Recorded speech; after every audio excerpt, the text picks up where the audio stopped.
But first, we head to Houston, where we continue to search for answers after that deadly weekend music festival. NewsNation's Brian Enton just spoke with a security guard who was there when crowds swelled at Astroworld, leaving these 8 people dead. The FBI now involved in the investigation.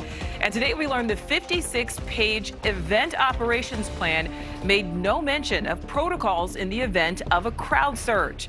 Our team coverage continues today with correspondents Brian Enton and Marky Martin. We begin with Brian, who did just finish speaking with that security guard. Brian, about how he got that job. Yeah, Nichole, this was really interesting and surprising. This security officer says he was not prepared for what happened at the concert, and he says all of the other security officers who were also hired were also not prepared. He basically says him and his family just showed up to this concert and were given security vests and basically given the job on the spot.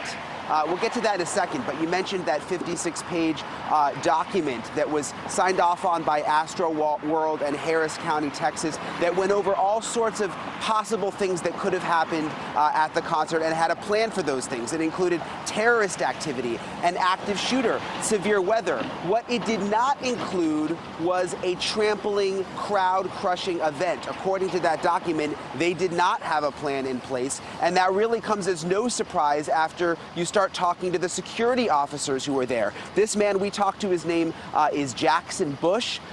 He basically says he had never even been to a concert before. The most security he had ever done was sitting outside a bank in a car. He works a day job as an auto detailer, says just showed up, got the job essentially on the spot, and is obviously extremely traumatized by what he saw. Listen to what he just told us. Do they have any qualifications? I doubt it because I didn't show anything. You didn't show anything? I didn't even show my ID.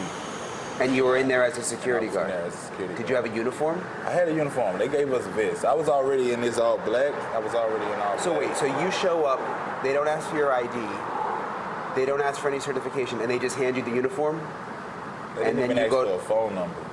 But see, that's, they know your name? They know my name. We wrote our name on like a sign and shit. Respectfully, do you feel like you were qualified for this situation? I do. I don't believe I was prepared. You don't think you were prepared? I was qualified because I believe that if we were all prepared the right way, that stuff wouldn't have happened the way it did, you know? The way it did. And honestly, even the people, the amount of people that passed and went unconscious, you know, the amount of injuries could have been avoided.